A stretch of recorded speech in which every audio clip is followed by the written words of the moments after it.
I'm gonna sit, because I'm fucking tired, because I worked brunch this morning. Maybe I cooked for some of you. And I'm a kitchen pirate, so I may also swear, but I think most of you in the audience already know that. And it would be silly to lie and pretend to be a priss, even though I'm in my pink dress. So I really love cooking, and it's something I like to think I'm good at, but there's something else I'm kind of good at that maybe you don't know, which is that apparently I'm really good at getting fired. So the first time I got fired, I was an emotional wreck. To this day, I'm still not entirely sure the reason I was let go. I loved my job. I was really close to my boss. I was hitting all the numbers I was supposed to hit. I was written up in a few articles. I was ranked as one of Chicago's top female chefs at the time. I'd been working in the restaurant industry since I was 22 years old, which is kind of a late start compared to some, but I was really a driven person. I had done competitive sports in high school and studied art in college, and once I got into the restaurant industry, the high adrenaline and attention to detail just hooked me, and I took a deep dive. I read all the cookbooks I could possibly read. I studied, I went in early, I learned from my peers, and just kept pushing, getting promoted, pushed myself every single day, trying to be the best I could be. But back to the story. So I took the weekend off to go to my cousin's wedding, something I felt like I had earned. I really had never taken any days off up to that point. The fact that I even had to think about whether or not I should be allowed to go to my closest cousin's wedding really stressed me out. But I had an amazing sous chef at the time. I tied up all my loose ends, or so I thought. Went to the wedding and had a great time. Upon my return, I was called into the corporate office.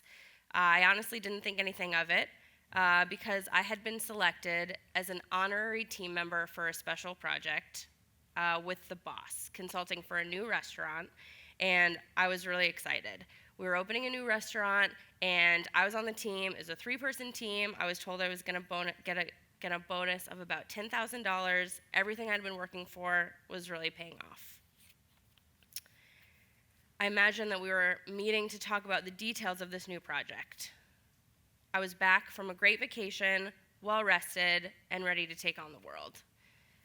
I walked right into an ambush. We were not meeting about the new project. It was extremely corporate. There was little to no explanation. I was told I was a no person and no longer a good fit for the company.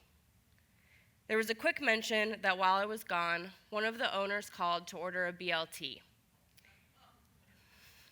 The 19-year-old part-time cashier answered the phone, and the BLT was not on the menu, so she politely explained that no, it was not possible to order that item.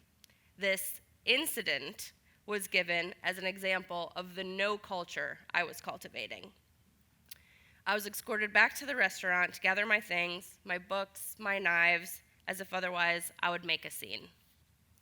My coworkers and employees were shocked. A few of them quit in solidarity. I went over it and over it in my head, but I couldn't understand why or how this could happen. I was pretty depressed. I took a few weeks off to recover, and to this day, I'm still not entirely sure the full reason why I was let go. Except, I kind of do. I'm a hothead, or at least I was. I'm a Scorpio, and while male chefs in the culinary world are known for their tempers, albeit this is well before the Me Too movement, women are decidedly not. And if women get upset, they're bitches. But again, that's a completely separate talk. In fact, I was too emotional. Kitchens are like pressure cookers for emotions. If you really care about your food, you're constantly subjected to the scrutiny of others and the pressure that comes with that scrutiny. I was so obsessed with trying to be perfect, trying to be the chef I thought I had to be, that I let my adrenaline get the best of me, and I'd get upset in moments of stress. And there were a lot of those moments. One of my line cooks couldn't wash lettuce properly, panic. The bread didn't proof and all the sandwiches were too small, panic. Line cooks from our sister restaurant constantly stealing items from our cooler and never returning them. A vague image of my boss pulling up his shirt to reveal a heart monitor, telling me that I was going to give him a heart attack if I didn't calm down. I learned I was taking myself way too seriously. I got over it and moved on. So, what happened next? Ryan and I, my life partner, decided on a crazy whim after I got let go to completely upend our lives in Chicago and move to the country in Michigan. We came here to help open a farm-to-table concept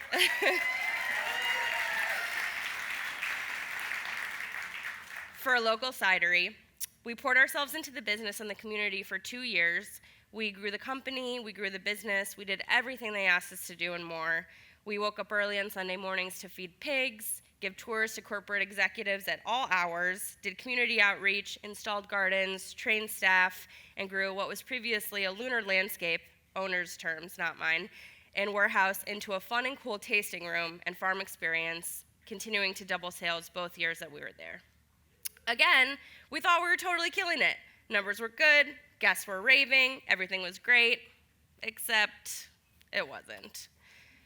The company went through a major takeover. We'd been used to help sweeten a deal that seemingly had already been in the works. And we were used for collateral, for marketing photos, as an idea factory, and then dumped to the wayside.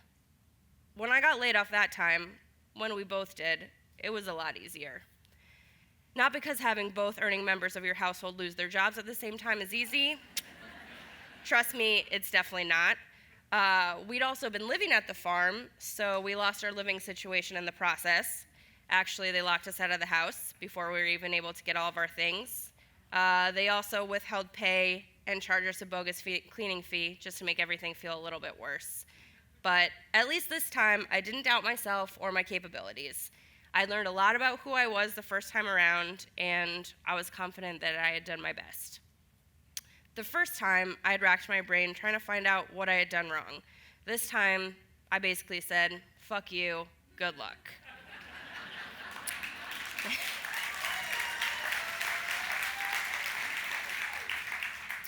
When both of us look back at that experience, the writing was kind of on the wall for a long time. After we put in all the gardens and the programming, there really wasn't a whole lot left for us to do. They couldn't have a restaurant, so it made sense from both sides to part ways. Both Ryan and I have a major problem, however, with failing to be anything other than ourselves. So it probably didn't help that Ryan got up in a meeting and told the boss that the stupidest thing he could ever do would be to fire me. I did find him to be quite the white knight in that moment, however. And it probably also didn't help that when the companies changed from wine-like French-style cider to canned sweetened fruit cider, that I inadvertently spat out a tester version in front of the owner's face. Clearly, we were all moving in different directions. But both times I got fired, it was a wake-up call. I'd been trying my hardest, trying to be perfect, trying to do the best I could do, and nothing was paying off. I believed my job defined my life. Who I was, what I was, I had to be the best, most perfect, serious chef to make it, or I would die. Turns out, I didn't die. Actually, I woke up.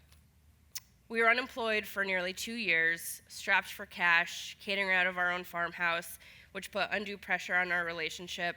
But through it all, I was a happier, calmer person. Why?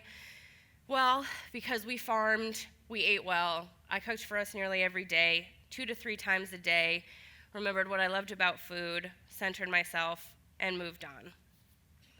My boss, the one who lifted up his shirt to intimidate me into calming down, was in fact trying to help me. And he did.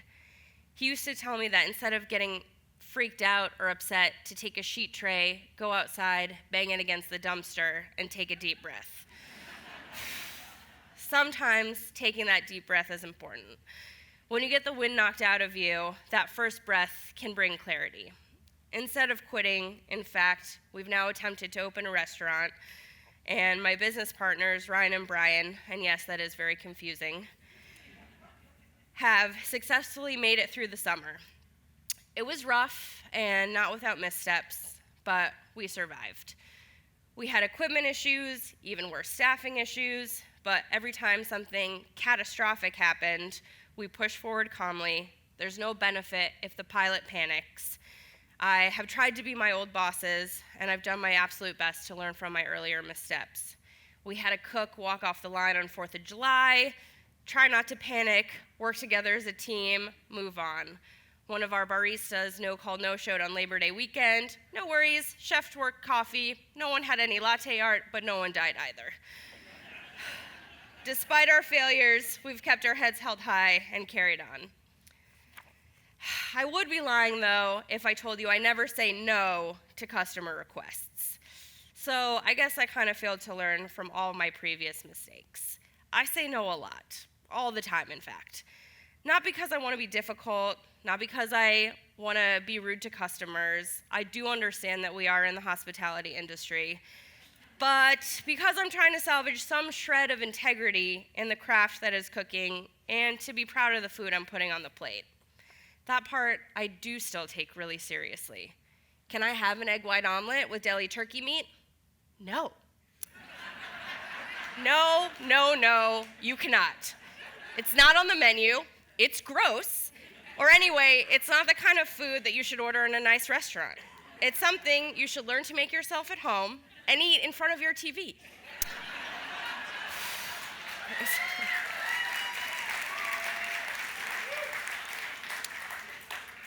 Not something people devote their careers, honing their skills to scrap together for you at your whim. The debate about whether or not food is art or merely sustenance is a tricky one. But I think food can be art. There is an art to cooking the perfect egg, and I really enjoy it. And I would be lying, however, if I told you I haven't broken a few dozen in the process. The trick is to not let the eggs win. And I think food certainly can be soulful, and sometimes that leads to a stronger community and a real connection. I love the hospitality industry. I hope to be in it for the long haul.